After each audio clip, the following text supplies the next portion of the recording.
mean, we could. Does no one else want to do it in a round? I don't think it works as a round. I know, I was gonna try it.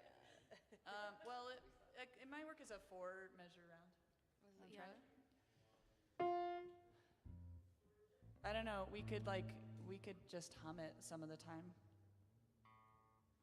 That's something we could do. That's something they could do. Okay. Yeah, I mean, I think it's okay, because they're busy. They're gonna be Passing the busy. basket and doing stuff. You could invite them to just, look at each other, sing it to one another. Yeah. Okay. Do you want to try the round? Yeah. Okay. Sure. 1, 2, 3. Yeah.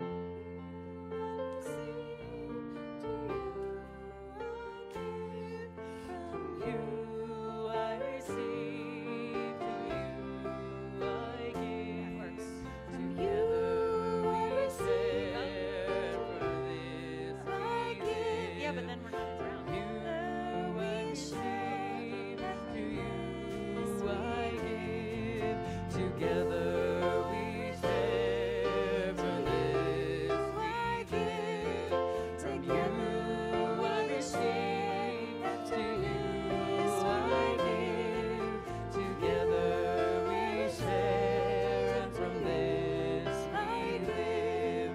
To you I receive, to you I give. Together we share, and from this we live. Do you want to just sing it as a round up here, or do you want to lead them in a round? That's let's not lead them. I said that out loud, and let's not lead them in a round. That's Can't, passing baskets and singing in a round. That's We'll stage some strategic people to be in the audience to do the round. Yeah. maybe. How about this? Let me play through it once alone, and then a whole other time with the band. Okay. Let's just wait a little for the vocals. Cool. Just we'll just build it up slowly. Perfect. All right. Who is introducing hymns and inviting people to rise, or do you want me to do that? Who's what? From here? Introducing hymns and inviting people to rise. Yeah. I mean, you can do that, right? I can. Or I you can can? do it too. I have a mic today, Okay. and if you want me to. Yeah. That would be great. Sure. What? You? Yeah. Or me? No, you. Me. Him. Her. Yeah. They. Okay. Did we do it all? Cool. So Beautiful Love will just play, and I'll solo. Is it weird to solo on electric? And then to trade force. Sure. I like the. You got to see it's full. Okay, cool. On the And then for the end, probably just tag the last. yeah, we'll tag that. Oh, an intro, or we just start right on it, or do you want to get my Start right on it. Yeah. Cool.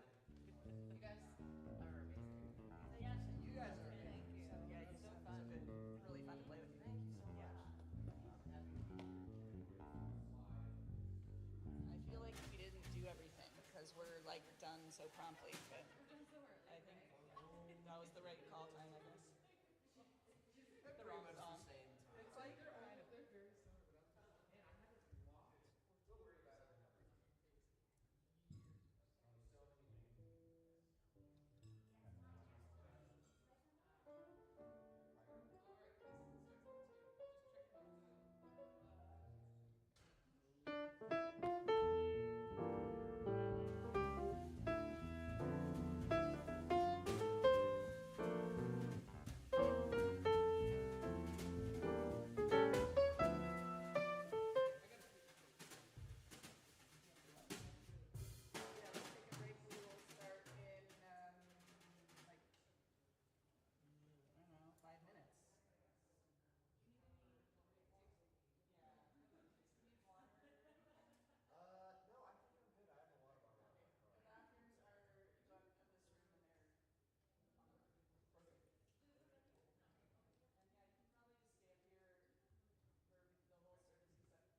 Good morning.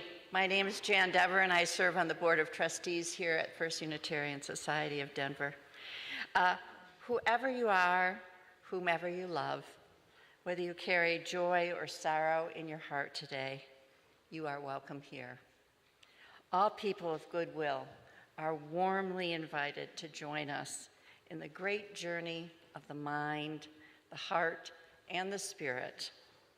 If this is your first time today, welcome.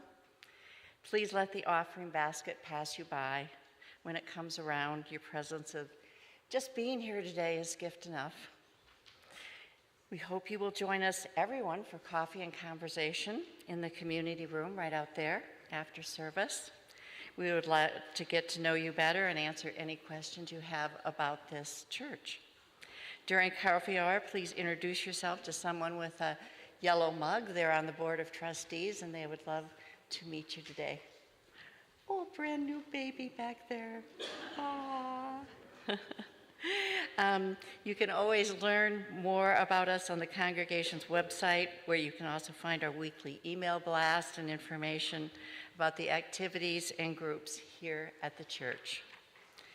For the next hour, please silence your phones and quiet your minds and get ready for service. Thank you for being here today.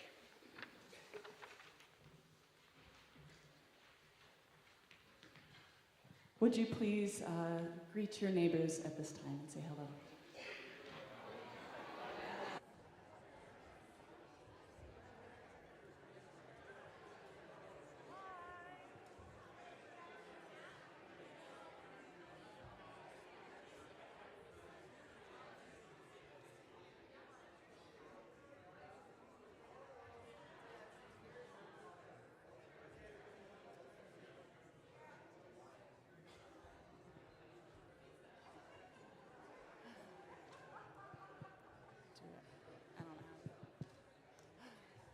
Good morning, everyone. Whoever you are, wherever you are, hello to those online as well. You are warmly welcome here. We invite you to join us in singing our welcome song. Please turn to a neighbor and make them feel welcome.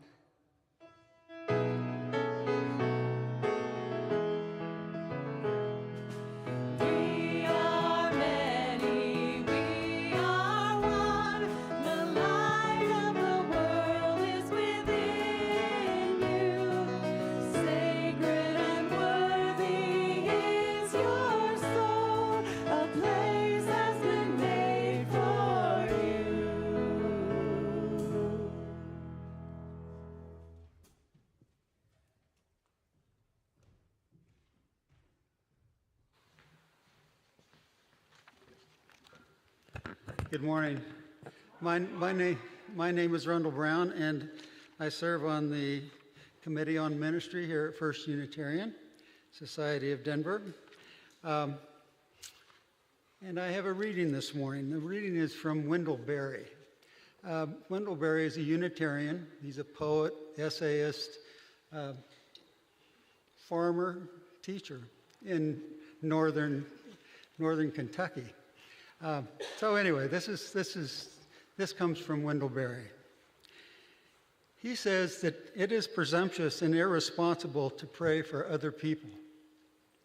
A good man would pray only for himself, that he have as much good as he deserves, that he not receive more good or more evil than he deserves, that he bother nobody, and that he not be bothered, and that he want less.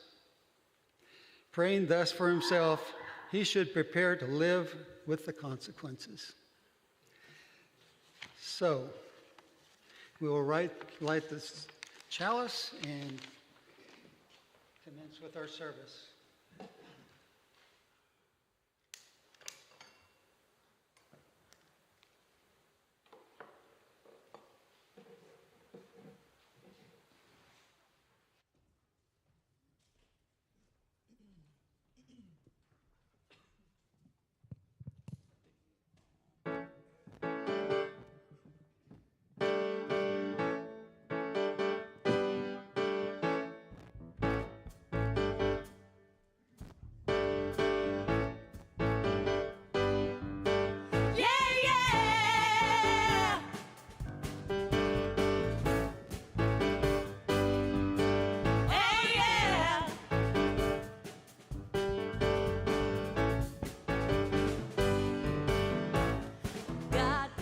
yourself a notion, and one I know that you'll understand, to set the world in motion by reaching out for each other's hands. Maybe we'll discover what we should have known all along. Yeah, one way or another, together's where we both belong. If we listen to each other's hearts, we'll find we're never too far apart. And maybe love is the reason why, for the first time ever, we're seeing it eye to eye.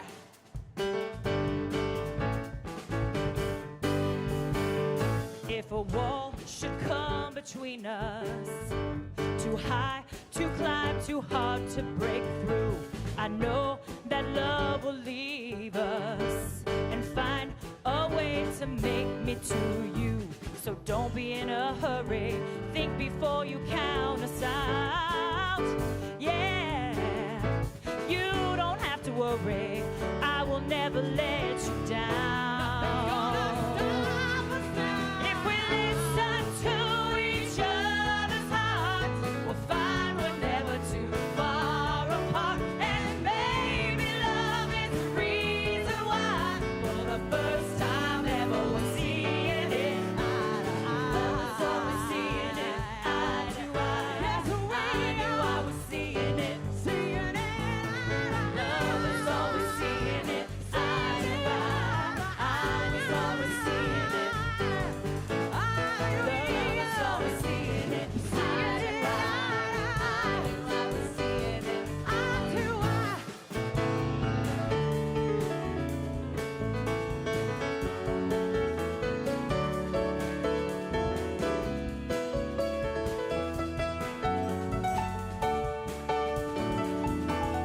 If you're ever lonely, stop. You don't have to be. After all, it's only a beat away from you to me. Take a look inside and see. Yeah. If we listen to each other's hearts, we'll find we're never too far apart. And maybe love is the reason why, for the first time ever, we're seeing it eye to eye. Seeing it eye to eye. Eye to eye. Seeing it eye to eye. Eye to eye to eye to eye. Seeing it eye to eye. Eye to eye. Seeing it eye to eye. Eye to eye.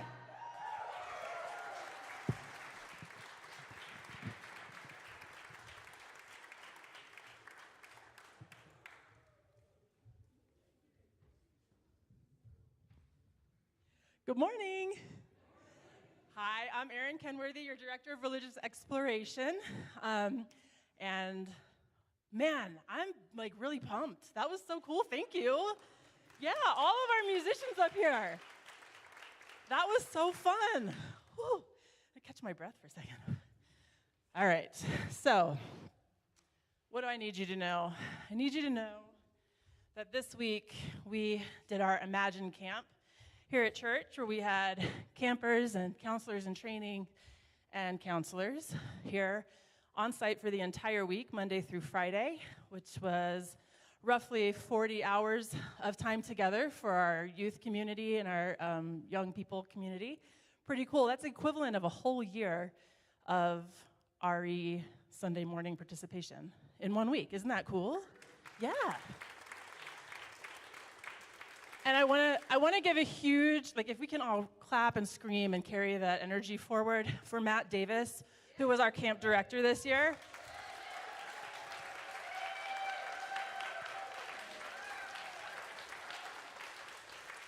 I hope that Matt is somewhere sleeping and resting this morning.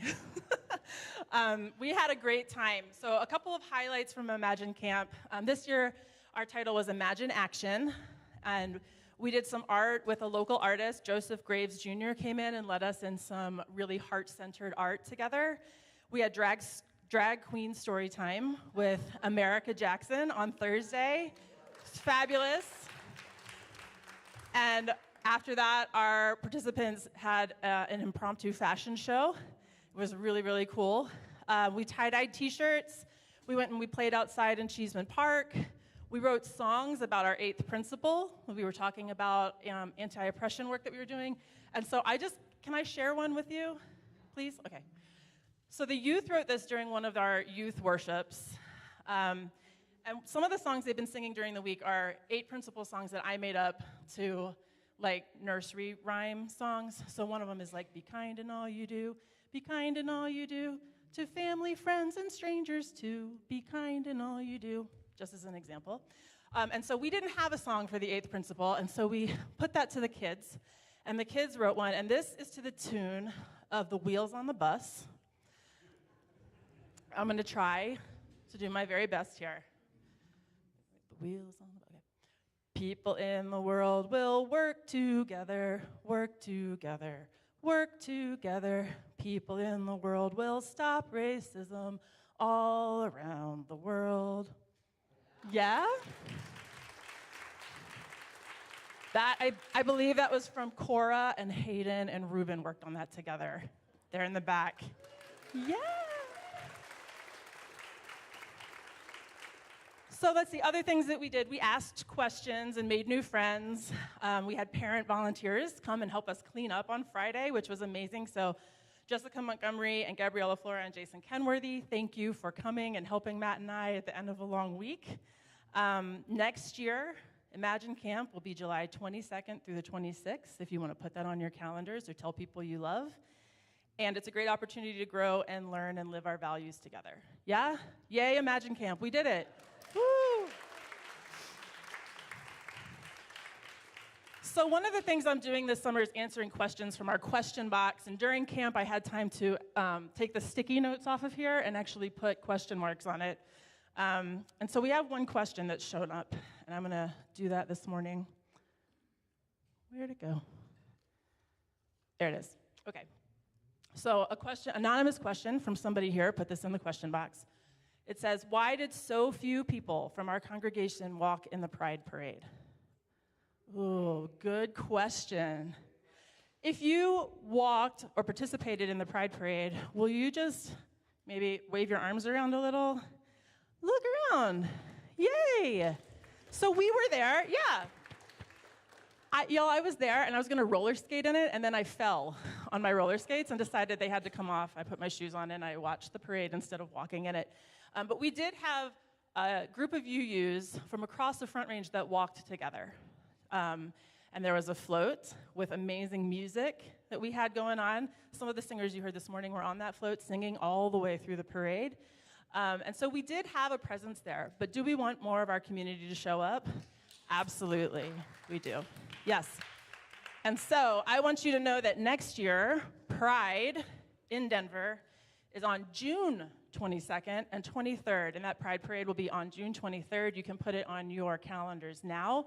Make sure that you are paying attention to any events that happen beforehand, because like this year we tie-dyed t-shirts, and we did float building, and so there are lots of ways to participate in that, and I hope that you do in the future.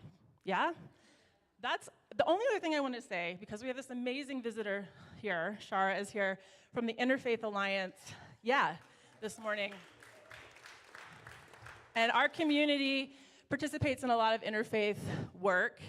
And some folks might not be totally familiar with how interfaith work can sort of lift and take flight. So I want to give you this. When I first started coming to Unitarian Universalist congregations, I was very struggling, right, with how do faith communities who believe different things work together.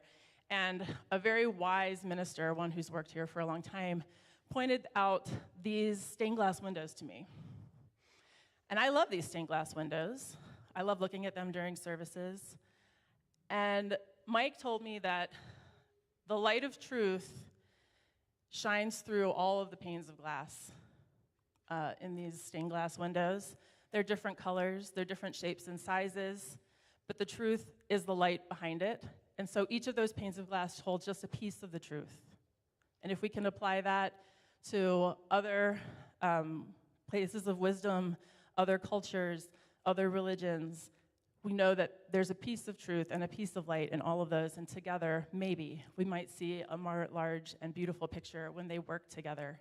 And so I think that, for me, is a grounding in doing interfaith work and taking our Unitarian Universalist identities and values outside of this building and into the larger community where we partner with other faith communities who also are trying to recognize a just and equitable world.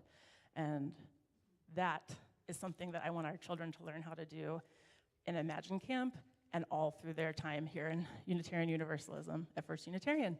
So I'm done now. That was a lot this morning. Thank you for listening to me. Have a beautiful morning, and please help me and join me in singing our children and youth downstairs to their programming. Thank you.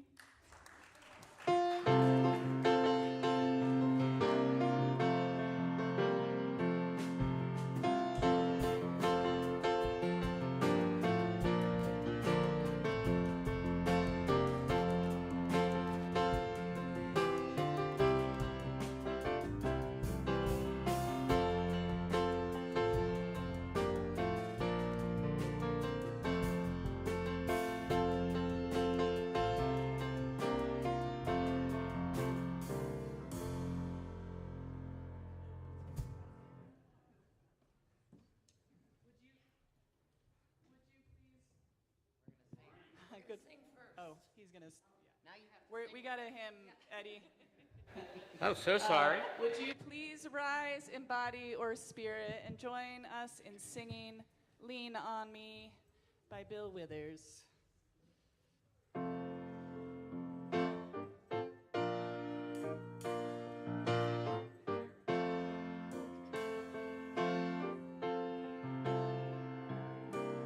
Let's hum.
Hello again.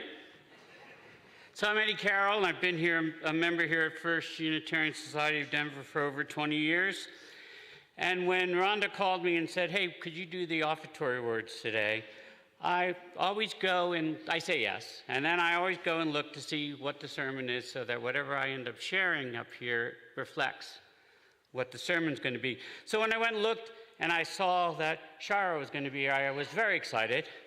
I had a long history with the Interfaith Alliance of Colorado. I was their first volunteer staff member back in the 90s. So, and I also loved what she's going to speak on today, and I'm going to quote from the description of it. When we make efforts to support others, engage with others, help others, the effects of those efforts come back into our own lives. And I've experienced this dramatically through my life. As many of you know, I currently work at the St. Francis Center. It's a day shelter for the homeless. And the work and the energy I put into that effort comes back to me in so many unexpected, blessed ways.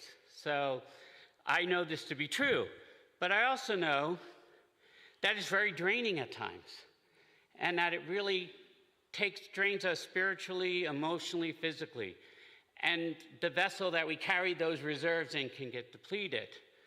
So I know how important it is to find places to replenish that vessel so that we can keep going and keep helping people. And of course, one of the places I always get replenished for the last 36 years is with my husband, Glenn. So when I go home, I have that loving, supportive environment that I get to replenish. But another place I'm always replenished, and definitely for the last 20 years, has been here at First Unitarian Society of Denver. You are one of my refuge. The last couple weeks at St. Francis have been incredibly draining for me. And I said yes to Rhonda, and then the next day I'm eating pizza, and one of my very prominent teeth, I'm eating, and suddenly I feel something in my mouth, and the tooth was in my mouth. So I was thinking, I don't know if I want to speak in a room full of people with a tooth missing prominently in my face. And I said, you know what? These are the weeks that you need to come here, that you need to be with these wonderful people, and that you need their love and support. So I came anyway. So in that nature of love and support and gratitude, I invite you to be generous as the collection plate passes you by. For those at home, there are instructions that you'll follow if you'd like to make a donation. Thank you. While we're passing the offertory basket, we also invite you to sing this familiar hymn, From You I Receive. You're invited to remain seated and sing along or hum along. Sing this to one another.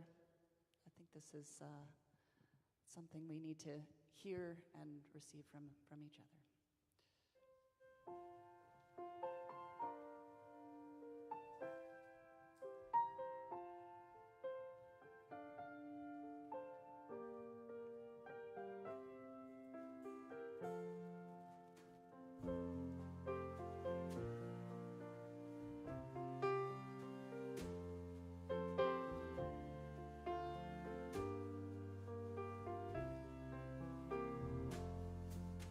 From you I receive, to you I give. Together we share, and from this we live. From you I receive, to you I give.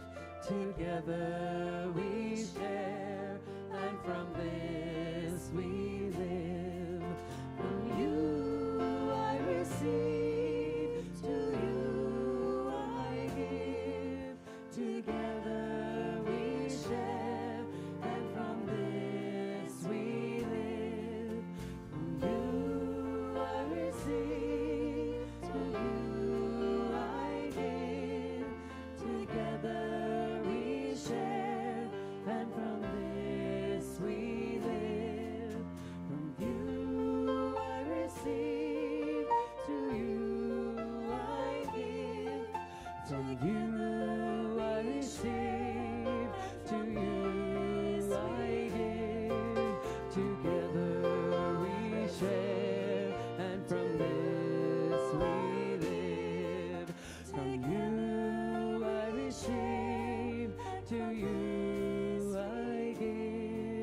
together we share, and from this we live.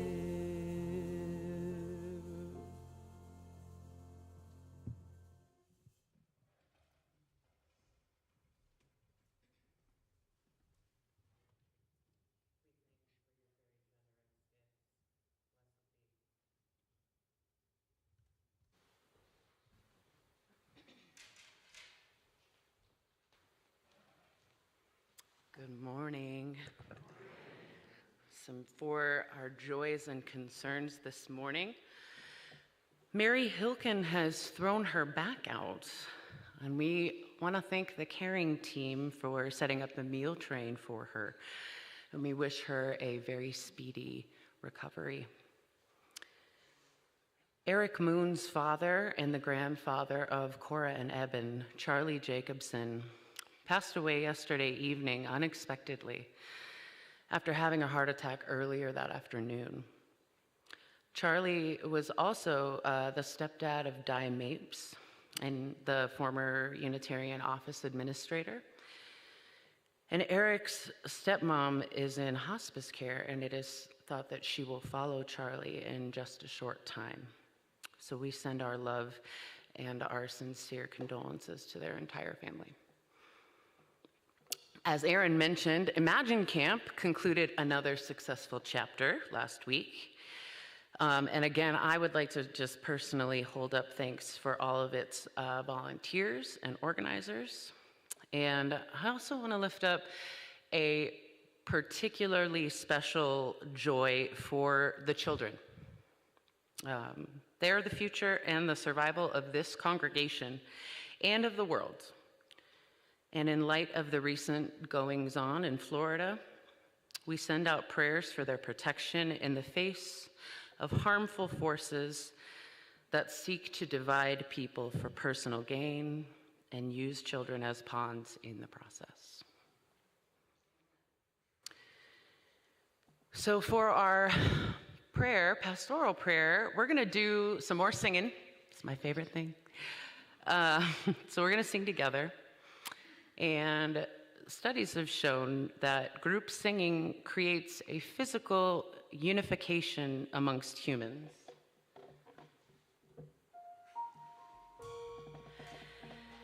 Our heartbeats sync up together. Our breathing becomes rhythmic and deep and simultaneous. And this isn't to mention the profound positive mental, emotional, and spiritual effects that singing together has. This next song is called I Need You to Survive, and Alicia and Nicole and I will sing the refrain through just a couple of times. And then as soon as you feel comfortable, if you so desire, please join us. And I invite you, as you join us in our raising your voices together, I invite you to imagine that you can feel your heartbeat connecting and matching with everyone else in the room. And then imagine that that unified heartbeat is syncing up with every other living creature on the planet. And then take that vibration and send it forth out into the ether. So just start with a couple deep breaths.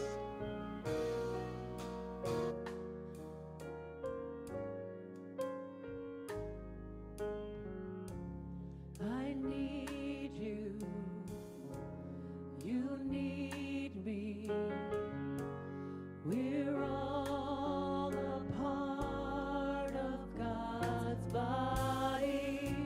Stand with me, agree with me, we're all a part of God's body.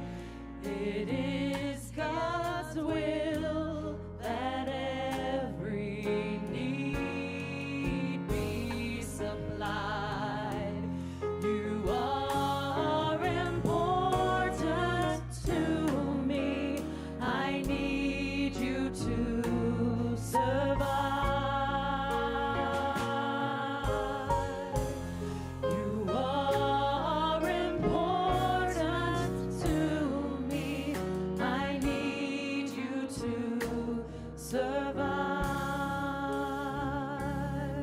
Look at somebody around you, then tell them, I need you. I need you. You need me. You need me. We're all a part of God's body. We're all a part of God's body. Stand with me. Stand with me. Agree with me. Agree with We're all me. a part of God's body. We're all a part of God's body. It is God's will. It is God's will that every need be You are important to me. You are important. I need you to survive. I need you to survive Again. You are important to me. I need you to survive. I pray for you. I pray for You pray for me. You pray for me. I love you. I love you. I need you to I won't harm you. survive. I won't harm you. With words from my mouth. With words from my mouth. I love you. I need you to I survive. need Sing you that again. to survive. I pray for you. You pray for me. I love you. I love you. I need you to survive. I won't harm you. I won't harm you. With words from my mouth. Words from my mouth. I love you. I love you. I need you to survive. I pray for you. I pray for you. You pray for me. I love you. I need you to survive. I won't harm you. I won't harm you with words from my mouth. I love you. I love you. I need you to survive. I pray for you. You pray for me. I love you. I love you. I need you to survive. I won't harm you with words from my mouth. I love you. I need you to survive. I pray for you. You pray for me. I love you. I need you to survive. And I won't harm you with words from my mouth. I love you. I need you to serve. Sing that again. I pray for you. You pray for me. I love you. I need you to survive. And I won't harm you with words from my mouth. I love you. I need you to survive. It is God's will that every need be supplied. You are important to me. You are important to me. I need you to survive.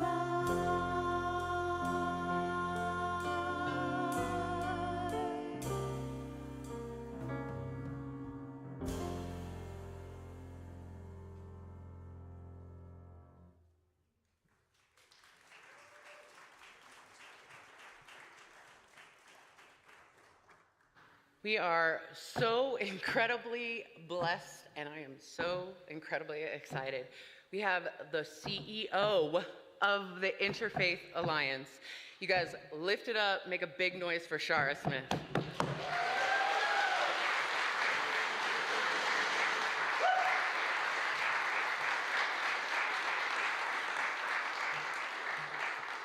Good morning, everyone. I just want to express my appreciation for this amazing band. You guys are fantastic. Set a wonderful tone. It's like a party on Sunday morning. I'm here for it. I love it. My name is Shara Smith. I'm the Chief Executive Officer of the Interfaith Alliance of Colorado, and I'm very happy to be here with you this morning to talk about helping ourselves, helping others. Before I get into my remarks, I wanted to share an update with all of you. So the last time I was here, I was actually seated in a chair in this vicinity because I was still very much in the throes of recovering from a car accident that damaged my spine. And so at the time, I was still struggling quite a bit with doing simple things like standing or walking, a few steps here and there. And so I've been on this journey to repair my body that has been full of ups and downs. And last fall, I went in for another procedure on my spine. I had 3 now. And of course, before you go in for any surgery or procedure, they tell you all the things that can go wrong, just so you're aware. And so I became hyper aware of all the things that could go wrong in just trying to get my body to heal. And despite all of the risks, I knew that the only path forward was for me to proceed with the procedure because I wanted to be able to walk again and to stand and have a bit of a more active existence than I had at the time. So I scheduled my procedure, and my mom flew in from Boston to be with me because everybody needs their mommy. It doesn't matter how tough you are. When you go through it, you need mommy, you need daddy. And so, my mom flew in from Boston and came with me to the procedure, and they had us in the main room, and the nurses were explaining to my mom that she couldn't come back into this other area where they prepped me for my procedure. And so, they're explaining, Miss Smith, we need to take your daughter back, and, you can wait here. And my mom smiled and said, no, I'm going back there. And so they reiterated, oh, no, like we can't have any family members in this back area, so please make yourself comfortable out here. And so she very politely smiled again and said, no, I'm going back there. And so they looked at me and I said, I don't know what to tell you, like this is this is life. So she came back there with me and just continued to encourage me because she knew that I was really afraid. I was carrying a lot of fear just about what could happen and how am I going to get myself back to where I was before? Is it even possible? And so she stayed with me as long as she could, and then they eventually kicked her out. But I went into the operating room, and the entire time I was praying. I had my prayer beads with me, and I was just really trying to make sure that I could be in the right space, the right frame of mind so that everything would go in the way that it needed to go. And prior to that day, I was praying for every single person who had to put hands on me in any way, for them to be at their best, right? So that I could have the best possible outcome. But despite that prayer and feeling very strongly about it, I was still really, really afraid. And I could feel that flowing throughout my body. And wasn't quite sure what to do about it other than to just continue to pray, so that's what I did. And when they do these procedures on your spine, they have you lay on your stomach, obviously, because they have to work on your spine. And the nurses were explaining to me that they were going to give me a series of drugs and whatnot so that they could begin the procedure. And as they're talking, my hands started doing this. And I'm trying to listen, but I'm also noticing that my hands are doing this. And I wasn't trying to make them do that. So then I got a little bit nervous, like what is going on with my hands right now? I'm not really sure what to make of all this, but my hands just kept doing this. And so they finished explaining things to me, and they said, okay, now we're going to begin. My hands are still doing this. And so what's going on with my hands? Okay, they're starting. All right, it's happening now. I don't know what to do, so I closed my eyes and I started crying because I was so overwhelmed with all the emotion that was running through my body, and my hands are still doing this, and what's going on? And so as I closed my eyes and the tears started to flow, I felt two hands come and greet mine. One of the nurses in the room, even though I didn't know what my body was doing, she saw that and recognized that I needed someone to hold my hands. So she grasped my hands and she said, I'm right here. I've got you. And she stayed right there with me through the whole procedure. And in that moment, it washed over me all the prayer that was being sent my way towards my procedure. I know you guys were praying for me. I know the folks at Temple Emmanuel were praying for me, the folks over at First Baptist and Living Waters Church in Aurora, as well as many others. So before I give my remarks, I just wanted to start off by saying thank you so much for holding me in prayer at a moment when I was terrified and not really sure what I could do. I felt it. I felt it. And since the procedure, I've been doing a lot better. I'm not back to where I was before the accident, but I'm doing a lot better. As you can see, I'm standing up here today as opposed to sitting in a chair. So thank you all so, so much. So, having said that, let's talk a little bit. So my organization is the Interfaith Alliance of Colorado. We are an interfaith public policy and advocacy organization with over 24 faith traditions represented in our network. Now, people often ask me, how is it possible for an organization that has so many different beliefs included in its network to work together? And the reason is that we don't focus on the ways that we are different. We focus on the ways that we are the same. The common values that we hold across faith traditions are what connects us to each other. And so that's part of what I want to talk about today.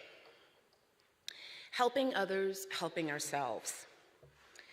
Various faith traditions emphasize the importance of helping others. In the book of Isaiah, chapter 58, verse 10, the Christian Bible states, "Whoever brings blessing will be enriched, and one who waters will himself be watered." Leviticus chapter 19, verse 18 states, "Love your fellow human being as yourself." There's also a famous saying from the first century Rabbi Hillel, which states, "If I am not for me, who will be for me? And when I am for myself alone, what am I? And if not now, then when?" Across faith traditions, there are plenty of examples like this, so it's clear that there is something significant in the value of helping others. So let's unpack that a bit. So I've been working in the nonprofit sector for many years, and I've had lots of different experiences. I had one experience with a staff member who was constantly lying and doing underhanded and sneaky things. Anytime I asked simple questions, she would respond with this over-the-top outrage that just seemed really inappropriate for the moment.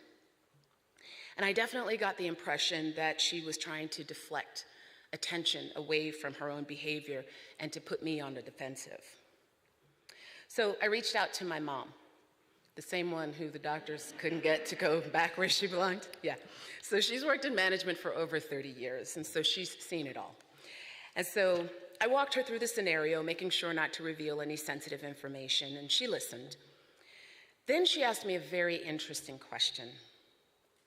She asked, "How are you praying for her?" And that made me come to a full stop. I mean, I was definitely doing the things from a management perspective that are appropriate. However, my mom's question reminded me of a couple of things. First, it is far easier to pray for people we like. When it comes to people we don't like, it can be a bit of a challenge. But also, secondly, that praying for others feeds our own growth. Why? Because all life is interconnected. If you think about our lives as being part of a great web, if you pull on one part of the web, that pulling is felt on other parts of the web as well. Buddhist scholar Dr. Daisaku Ikeda states, "Each form of life supports all others. Together, they weave the grand web of life. There really is no happiness for oneself alone, no suffering that afflicts only others." So my mom's question reminded me that although I didn't appreciate the way this person was behaving, our lives were connected. And so praying for her happiness would contribute to my own happiness as well. I just love that. It was hard, but I did it, right? Just love that. It can be a hard process, but it is a deeply profound process and one that we should engage in. So then what about people who are just really annoying, right? Gets a little bit tricky. There are 3 points that I want to emphasize when we think about helping others and helping ourselves. The first is not being swayed by others' behavior. So if we're behaving in a way that is sincere and honest, and the other person is being dishonest and insincere, we shouldn't adopt their behavior and abandon our own. We need to maintain the dignity of our own lives, even when the other person is behaving inappropriately. Also, it's important to remain authentic and sincere in the face of negativity. Others might choose to behave badly, but we shouldn't join them in that behavior. That being said, it doesn't mean that we become a doormat either. There's a story in Nichiren Buddhism about a bodhisattva named Never Disparaging. He was known for always showing reverence to anyone he met because he believed that every person possessed the potential for Buddhahood and that disparaging anyone would be disparaging that Buddha potential. When he encountered people, he would say, "I have profound reverence for you. I would never treat you with disrespect." And you know what people would say in response? They'd laugh at him. They'd laugh at him. They'd beat him with sticks. They'd throw rocks at him.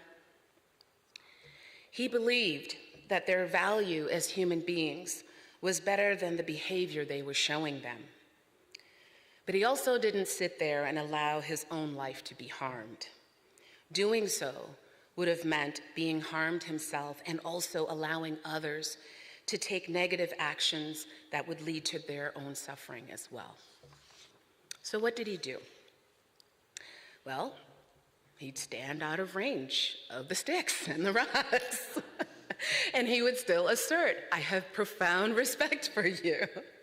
He took practical action to protect himself, and in doing so, was also protecting the people who were attacking him, making causes, doing things that were negative, and that would also lead to their own unhappiness and suffering in the future.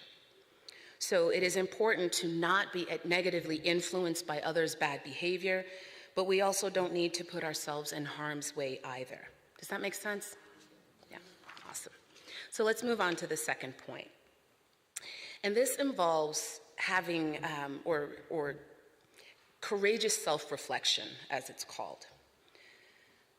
Our friends from the Zoroastrian faith tradition remind us to think good thoughts, say good words, and do good deeds. Their collection of holy books, called the Gathas, state, "Whoever helps with love and justice the righteous people, whether a relative or a member of the community or fellowship, or serves the living world, indeed lives in the domain of righteousness and good mind." Years ago, I had a roommate who was a writer, a very gifted writer. And she chose to take her career along a path that would allow her to use her writing skills to really showcase the life and experiences of those who don't get very much attention. And so she would spend 2 years in a community, in a village, living amongst the people, and then she would write a book about it. I thought it was very noble work. Well, one day she came home and she told me about this scholarship she came across for graduate school.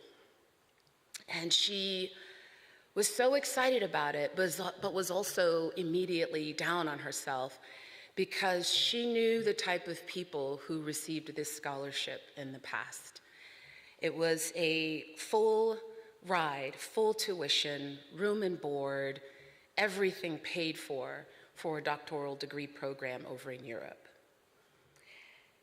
And that sounded like a great idea. However, as she was explaining it to me, she was also saying, but that would never, ever happen for me.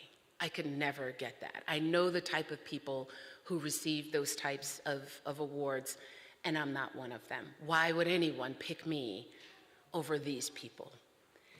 She also revealed that it was something she'd been wanting to do for a long time, but put it on the back burner because she had decided that it was impossible for someone like her to achieve that.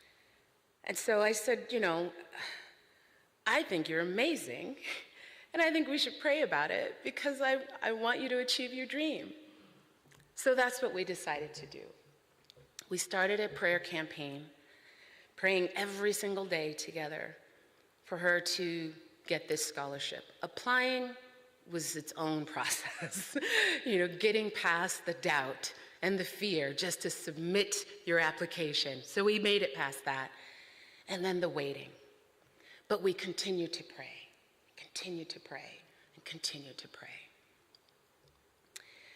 So she came home from work one day, and she was very excited. She said, guess what? So the foundation that awards this scholarship, they had, I think it was maybe 10 of them that they awarded. And they had already awarded 9 out of the 10. And they had one more to award, but they were on the fence about the 2 remaining applicants that they were considering. One other applicant and my roommate. And so she told me that they decided they were going to do a phone interview with her and the members of the foundation board, and as well with the other candidate, so that they could make their decision from having that conversation with them. So I was ecstatic. I immediately said, I don't know who this other person is, but they are toast. We are going to put so much prayer on this. You are getting that scholarship. It is yours. So that's what we did. We doubled down. We prayed some more, and just, you know, the gut-wrenching, digging up all the negativity that sits in our hearts and confronting it through our prayer. And so the day came for her to do her interview, and then we were waiting again to hear back from them. But I was confident because I knew we had prayed so much. So she came home from work one day. I was in the living room. She walked in, walked right past me, and then straight into the kitchen. Didn't say a word. So I'm like, that's unusual. She's never done that before. Usually she's like, hey, how's it going? So I immediately get up and I go into the kitchen, and she's standing with her back to me in front of the sink. And she's quiet, like just not a word. So I said, what's going on? Like, say something. And then she finally turned around. Her whole face was bright red, tears just streaming down her cheeks. And she said, I didn't get it. And I immediately thought to myself, what? Like, how is that possible? Like, we prayed so much for this. And you, of all people, like, you are the kind of person who should get this kind of support so that you can keep doing the good work that you do. How is this even possible? And as I'm trying to process and asking questions, she's like completely shutting down. So she walks out of the kitchen, she goes up to her room. She doesn't come out for the rest of the night. And she didn't come out the next day either. And I noticed it. I was worried about her, but also I was angry. I was mad because I felt like someone like her should get that support. She's trying to do good work. She's trying to give a voice to the voiceless. Is that not worthy of support? So it was a pretty heavy day. But then towards the end of the day, she finally opened the door to her room and she came downstairs. And I was trying to think of what do I say to be encouraging because I'm devastated myself. I don't know what to make of this. How can I encourage her in this moment? And I was expecting to see this really long face. And I was searching for words. What do I say? What do I say? And she came around the corner and she was just bright and chipper. And she said, hey. So I was surprised. I said, hey, you seem better. And she said, yeah, you know what? It dawned on me. They had 10 of these scholarships. They gave the last one to this woman. So that means I'm the first runner-up. So if any one of the other 10 doesn't accept the scholarship, I'm first in line.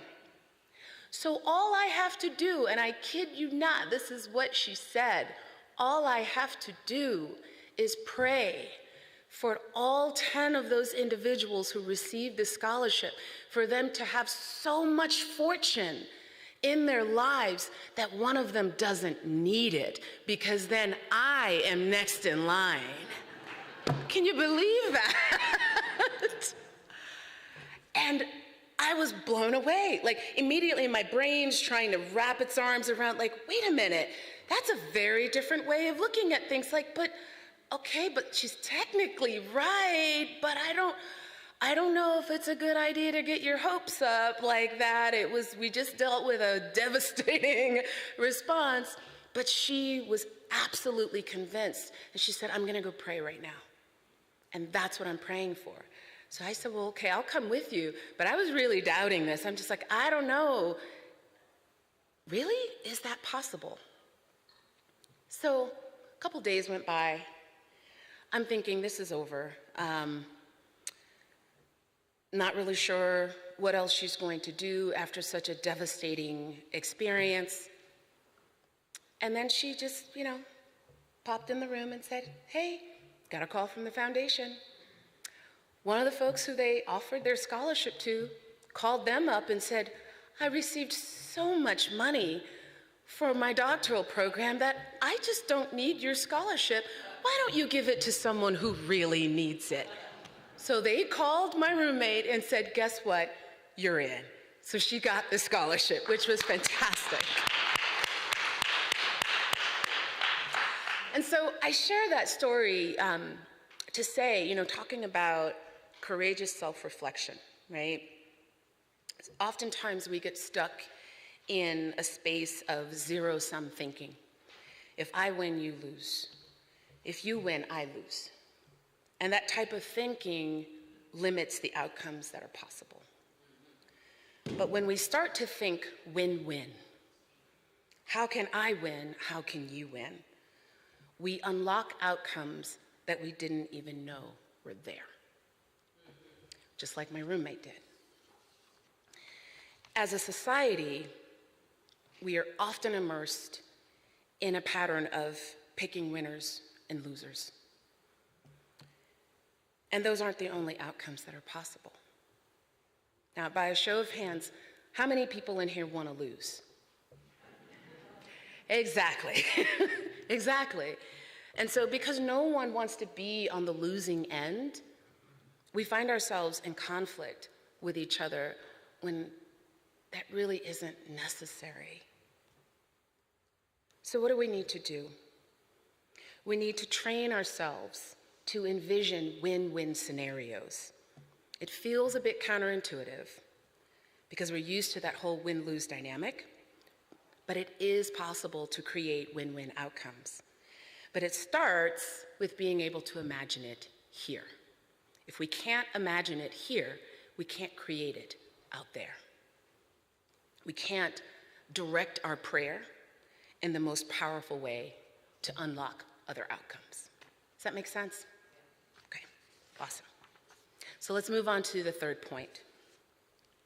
This is a very important point as we think about helping others, helping ourselves.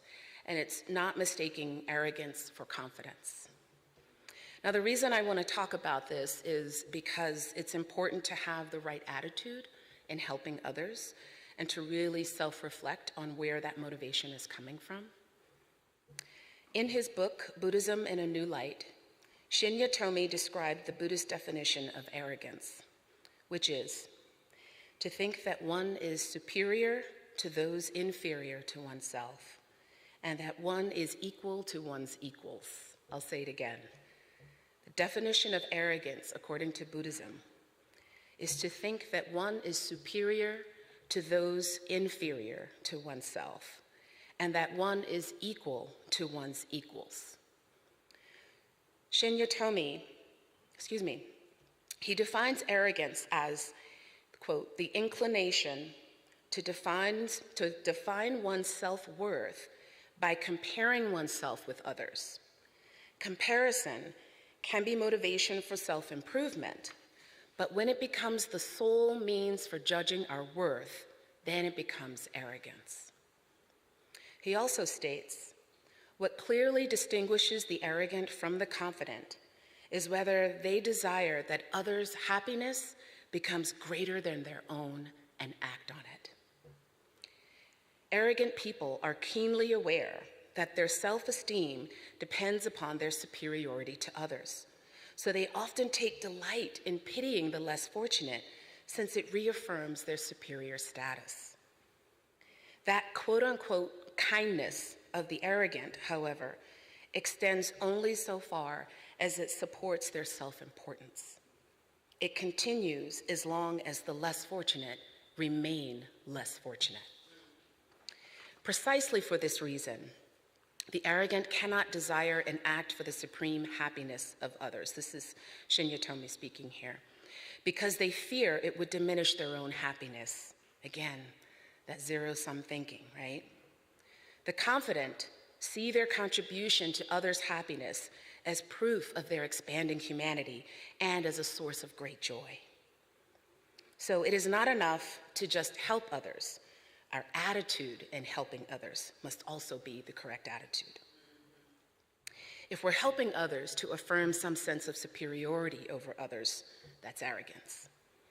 If we are only kind when the situation allows us to assert our sense of self-importance, that is also arrogance.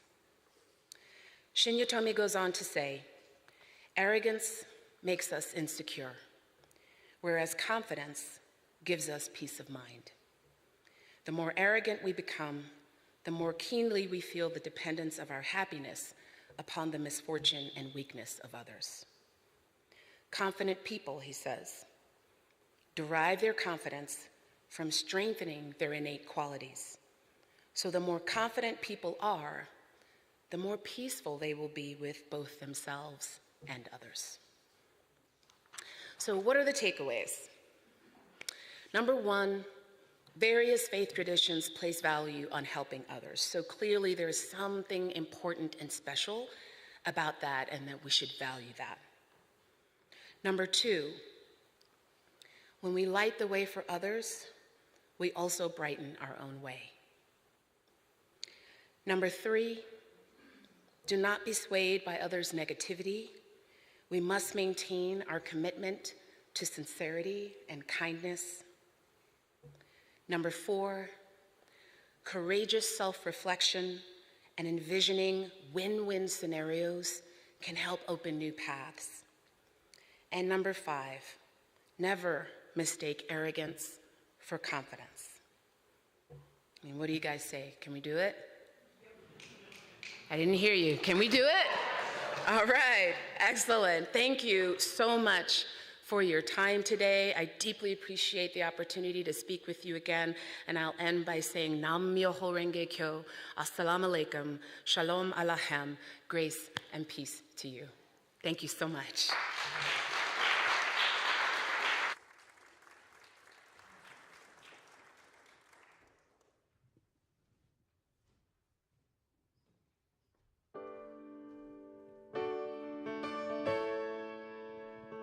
I'm betting you guys know this one, so please sing along with us.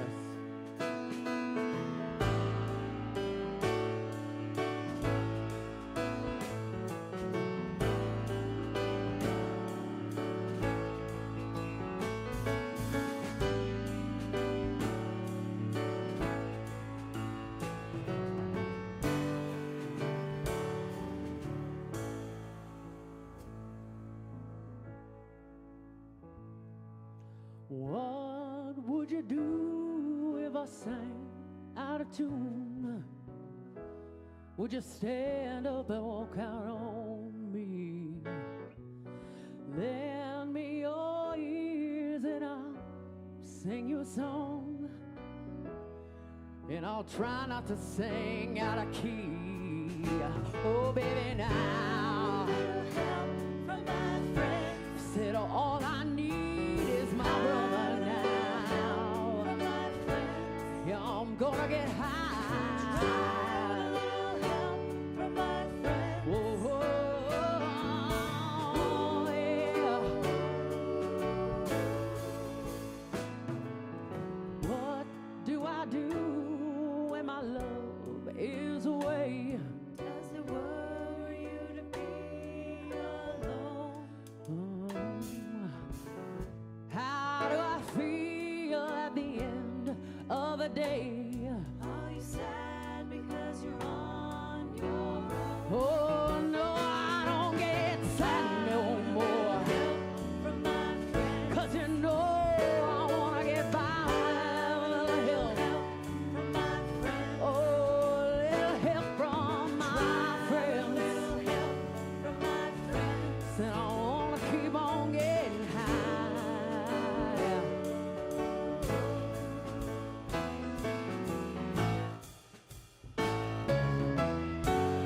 Do you need anybody? I need someone to love. Could it be anybody? Said all I need is someone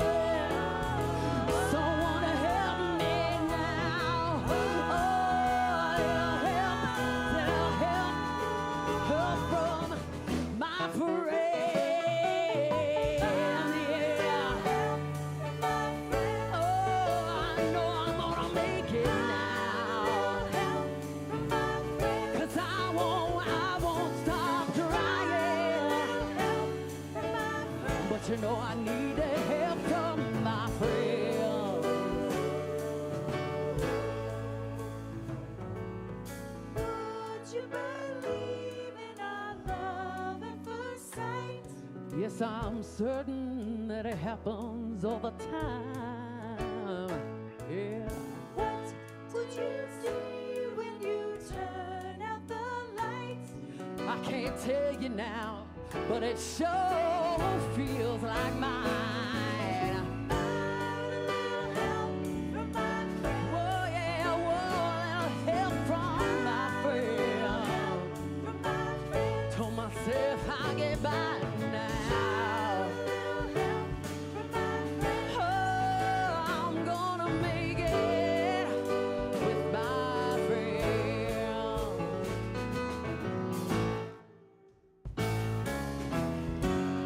Do you need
please rise in body or spirit and join us in singing our closing affirmation. At the end, please remain standing for our benediction. 1, 2, 3.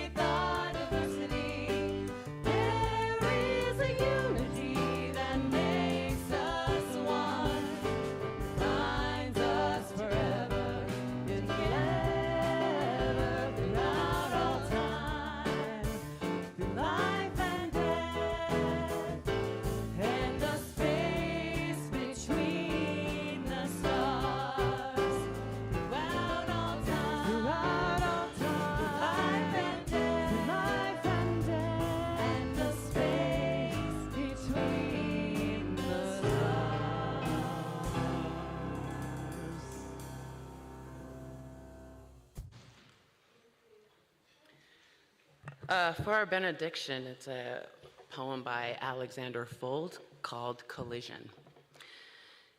Interconnectedness, life with all its twisted train wrecks, contorted metal, grappled ground, steel, and disfigurement. And at the heart of it all, I want to crash with you. Be a witness to your incriminating truth, twisted in ways censorship can't explain. Remove stop signs at intersections and T-bone with you.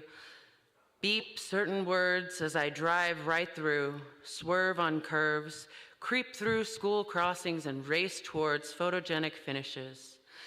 Connectedness like snowfall on Georgia freeways, cautiously making incredible feats of disbelief, riding under the influence of you. I want to rub paint with you, have fender benders, and crash in ways where our spirits become unrecognizable as to who belongs to who.